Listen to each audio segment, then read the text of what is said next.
भूत होते हैं या नहीं, इस पे बहस तो बहुत होती है, पर सच झूठ का फैसला अब मैं आप पर छोड़ती हूँ। तो स्वागत है आपका घोस्ट स्टोरीज इन हिंदी में, जहाँ मैं हूँ आपकी होस्ट विदिशा। और अब से हर हफ्ते शुक्रवार को आप मुझे सुन पाएंगे एक्सक्लूसिवली ऑन स्पॉटिफाई। आज ही घोस्ट स्टोरीज इन हिंदी को स्पॉटिफाई पे फॉलो करें और बेल आइकन को दबाना ना भूलें, जिससे मेरी हर कहानी आप सुन सकेंगे सबसे पहले। अब मुझे माफ़ कर दो, गला मतलब अब मैं सांस नहीं ले पा रहा हूँ। नेहू, आज भी देख वो तेरे लिए वही गेट के पास खड़ा है। मैं कह रही हूँ ना यार, he is in love with you. तेरे पीछे लट्टू है ये, तू हाँ क्यों नहीं कह देती उसे? देख पूनम, मैंने तुझे हजारों बार कहा है, मैं यहाँ इस शहर में बस अपने पढ़ाई कंप्लीट करने के लिए आई हूँ। I have nothing to do with all this. Class के लिए लेट हो रहे हैं, चल अब जल्दी। निहारिका और पूनम यूनिवर्सिटी में बैचमेट्स थे। दोनों ही दूसरे शहर से थे और यहाँ हॉस्टल में रहकर अपनी पढ़ाई पूरी कर रहे थे। पूनम एक हायर मिडिल क्लास फैमिली से थी। दूसरी तरफ निहारिका पे उसके परिवार ने आस लगाए रखा था। निहारिका भी जी जान से उनके सुनहरे भविष्य के सपने संजोए शहर आई हुई थी, पर पिछले कुछ महीनों से उसका ध्यान भटका रहा था एक लड़का। कुछ दिनों पहले ही उसे सिक्योरिटी गार्ड से पता चल पाया था कि उस लड़के का नाम रोशन खन्ना था। रोशन देखने में काफ़ी हैंडसम था। 5 फीट 11 इंच की हाइट होगी उसकी। कॉलेज की बाकी लड़कियां उसके एक झलक देखते ही दीवानी हो जाती है, पर जल्द ही उन सबको कानों कान खबर मिल गई थी कि वो किसी खास लड़की के लिए उस कॉलेज के मेन गेट पे रोज़ाना इंतज़ार किया करता है। पूनम को शक होने पर उसी ने जाकर एक दिन जैसे तैसे पता किया कि आखिर माजरा क्या है। उसी सिक्योरिटी गार्ड का कहना था कि वो हमेशा से निहारिका के बारे में पूछताछ किया करता है। बस उसी दिन से पूनम निहारिका को मनाने की कोशिशें किए जा रही है ताकि वो अपने आशिक को एक मौका दे। कम से कम तू एक बार उससे बात तो करके देख। पूनम, मैं यहाँ पर पढ़ाई करके अपने परिवार के साथ खड़े होने के लिए आई हूँ। रोशन जैसे किसी लफंगे के लिए मेरे पास फालतू वक्त नहीं है। तू किसी को जाने बिना उसके बारे में यूं नतीजा कैसे सुना सकती है? उसे देखकर तो लगता है कि वो किसी अच्छे खानदान से है। और तुझे किसने कहा कि तुझे प्यार हो गया तो तू अपनी जिम्मेदारियों को भूल जाएगी? ऐसा नहीं होता है नेहू।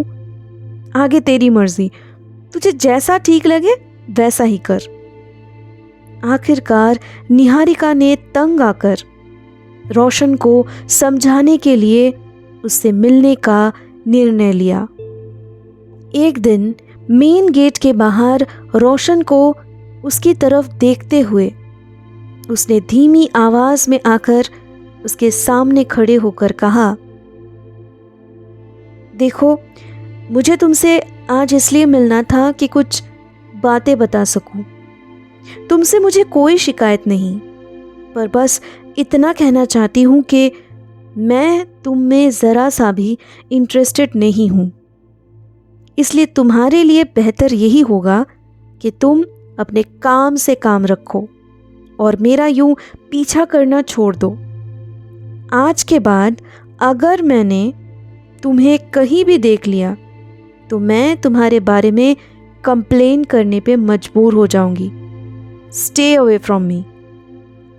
जवाब में रोशन ने मुस्कुराते हुए कहा, Niharika, I just love you. तुम कहीं भी जाकर किसी से भी कंप्लेन कर सकती हो, लेकिन मैं फिर भी तुमसे प्यार करता रहूँगा। तुम जब तक मान नहीं जाती मैं तुम्हारा पीछा करना नहीं छोड़ूंगा। इसके बाद निहारिका बिना बहस किए वहां से चली जाती है। पर अगले कुछ हफ्तों तक भी रोशन बाज नहीं आया। धीरे धीरे निहारिका को भी रोशन से लगाव होने लगा। शायद इस राज की भनक पूनम को हो गई थी। शॉपिंग मॉल में घूमते हुए उसने पूछा, तू उसे सच क्यों नहीं बता देती? सुन, अगर तुझे लग रहा है कि वो कोई ऐरा गहरा है तो तुझे बता दूं कि तू बिल्कुल गलत है। सिक्योरिटी गार्ड और कुछ और लोगों से पता चला है कि वो कमिश्नर का बेटा है, इंजीनियरिंग पढ़ रहा है। अब तो हाँ कर दे उसे। तेरे पेरेंट्स भी इस रिश्ते से आगे मना नहीं करेंगे, ट्रस्ट मी।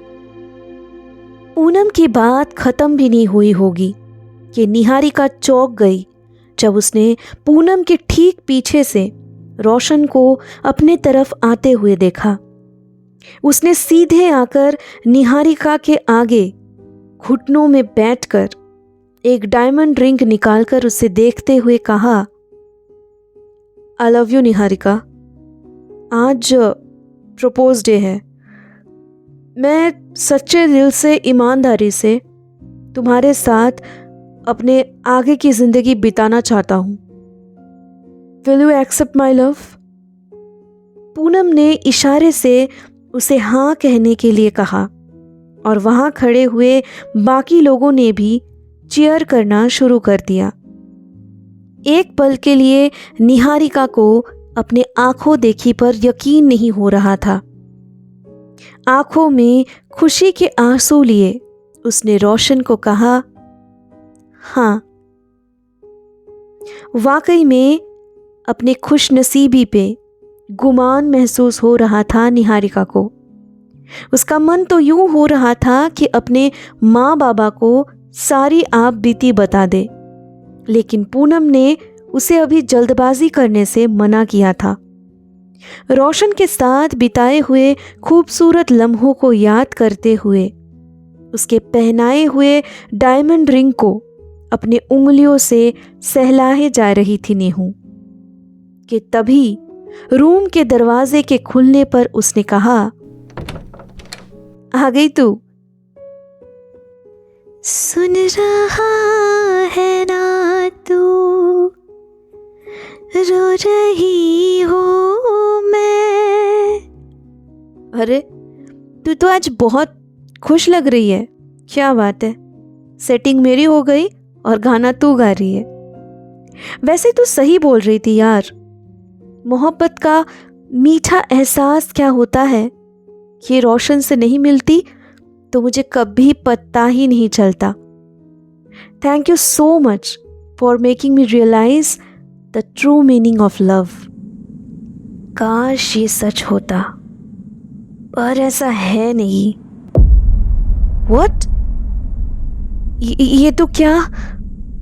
पूनम की तरफ पलटकर उसे ये सवाल करते हुए जैसे ही देखना चाहा निहारिका ने, तो उसके होश उड़ गए, क्योंकि उस वक्त एक बार फिर से दरवाज़ा खोलते हुए रूम के अंदर आकर ही पूनम ने कहा, तड़ा, I am here Nehu.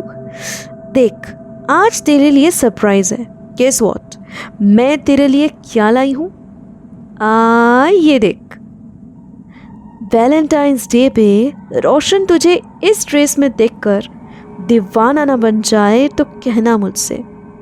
How's it? खास तेरे लिए मार्केट से छान कर लाई हूँ। वैसे तुझे कब बुलाया है वो अपने फार्म हाउस में? सहमी हुई निहारिका के गले से आवाज़ ही नहीं निकल रही थी। उसने साफ साफ बहुत करीब से किसी को सुना था। अगर पूनम अभी अभी आई थी तो उस वक्त कौन गुनगुना रही थी और उसकी कही हुई बात का मतलब क्या था? क्या किसी ने उसके साथ मजाक किया था? यही सब सोचे जा रही थी वो कि तभी मोबाइल रिंगटोन सुनकर उसका ध्यान टूटा। हे बेबी, व्हाट्स अप? कब तक आ रही हो तुम? मुझसे अब इंतज़ार नहीं होता। I am waiting for you baby, come fast. Niharika ने अपने आप को संभालते हुए कहा, रोशन, तुम्हारे फ्रेंड्स भी आने वाले हैं ना? मैंने तुम्हें पहले ही कहा है कि मैं वहाँ अकेले तुम्हारे साथ वैलेंटाइंस डे सेलिब्रेट नहीं कर पाऊँगी। हाँ बेबी, ट्रस्ट मी, मेरे सारे फ्रेंड्स यही होंगे उनके पार्टनर्स के साथ। We will celebrate our day together. बस अब तुम जल्दी से पहुंच जाओ। ओके, अब रखता हूँ। Love you, bye. रोशन के फार्म हाउस में आकर निहारिका के पहुंचते ही सिक्योरिटी गार्ड ने गेट खोलकर उसका स्वागत किया। अंदर जाने के बाद डोरबेल बजाते ही रोशन ने दरवाज़ा खोलकर उसे गले लगाकर कहा, come in sweetheart, I was so eagerly waiting for you. उसके हाथ को अपने हाथों में थामे हुए सोफे पे बिठाते हुए रोशन ने कहा, वैसे काफ़ी टाइम से मैं तुम्हें कॉल किए जा रहा था, पर तुम्हारा नंबर ही स्विच ऑफ आ रहा था। एज यूजुअल तुमने चार्ज नहीं किया होगा। Wait, I will bring a drink for you. जैसे ही रोशन ने ये कहकर वहां से उठकर जाने की कोशिश की, उसके हाथ को खींचते हुए निहारिका ने कहा, इतनी भी जल्दी क्या है? जरा यहां बैठो मेरे पास। ये तो बताओ, बाकी गेस्ट कहाँ है तुम्हारे? गेस्ट? अरे वो क्या हुआ ना, आखिरी मोमेंट पे सबने एक एक करके मना कर दिया आने से, इसलिए तो मैं तुम्हें कॉल किए जा रहा था, ताकि बाद में तुम मुझ पे इल्जाम ना लगाओ कि मैंने तुम्हें धोखे में रखा। अच्छा, यू सो डार्लिंग रोश, मैं तुम्हारे इसी अंदाज पे तो फिदा हूं। तुम्हारे, अरे सारी बातें अभी खत्म करनी है क्या? रात अभी बाकी है dear. Let me bring your drink. इतना कहकर रोशन थोड़ी दूरी पर जाकर टेबल से वाइन का बोतल उठाया और ड्रिंक बनाने लगा। पर कुछ याद आते ही उसके हाथ पैर जैसे जम गए और माथे पे पसीने की बूंदें जमा होने लगी। वहां से भागने का इरादा मन में लिए हुए उसने दरवाजे की तरफ अपनी नजरें घुमाई, लेकिन उसी पल किसी का उसके तरफ बढ़ते हुए कदमों की आहट उसे सुनाई देने लगी। उसके कानों के पास आकर किसी ने कहा, सुन रहा है ना तू, रो रही हूँ मैं, सुन रहा है ना तू, क्यों रो रही हूँ मैं। रोश, माय लव, मुझे छोड़कर कहाँ जाना चाहते हो? तुमने तो मेरा साथ निभाने का वादा किया था ना जान। उस दिन भी इसी तरह मेरे ड्रिंक पे नींद की दवाई मिला दी थी तुमने। सुबह जब मैं उठी तब तुमने मुझे एमएमएस दिखाकर डराया और कहा कि अगर मैंने पुलिस या घर वालों को तुम्हारी सच्चाई बताई तो तुम उस वीडियो को वायरल कर दोगे। उसके बाद से ब्लैकमेल करके बार बार मुझे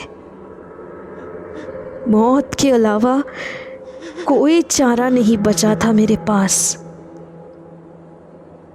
रोते बिलखते हुए रोशन निहारिका के सामने गिड़गिड़ाकर कहने लगा, Pihu, Pihu, I am really sorry. मैं अपनी सारी गलतियां मानता हूँ। तुम कहो तो पुलिस के पास जाकर सब सच्चाई बता देता हूँ। और उसके बाद तेरे पापा तुझे वहां से आराम से छुड़वा लेंगे। मेरे बूढ़े बाबा ने भी तो कंप्लेन किया था तेरे खिलाफ, तब भी बड़ी चालाकी से बाहर आ गया था तू। इसी बिल्डिंग से कूदकर मैंने खुदकुशी की थी। मेरे मौत से भी तू नहीं सुधरा। तू तो इतना कमीना है कि मेरे लाश से ही उस डायमंड रिंग को निकाल लिया जो हमारे प्यार की निशानी थी। पर अच्छा हुआ, उसी के जरिए तो मैं वापस आ पाई हूं अपने सच्चे प्यार के पास। नहीं नहीं, प्लीज मुझे जाने दो। मैं फिर कभी किसी लड़की के फीलिंग्स के साथ नहीं खेलूंगा। बिलीव मी पीहू, मुझे माफ कर दो। गला मत दबाओ, मैं सांस नहीं ले पा रहा हूँ। पीहू मुझे छोड़ दो। Pihu. Ghost stories in Hindi को स्पॉटिफाई पे फॉलो करते वक्त बेल आइकन को दबाना ना भूलें, जिससे मेरी हर कहानी आप सुन सकेंगे सबसे पहले। अब से हफ्ते के हर शुक्रवार को मैं आपके लिए लाऊंगी ऐसी कहानियाँ जो आपके डर के परिभाषा को बदल के रख देगी।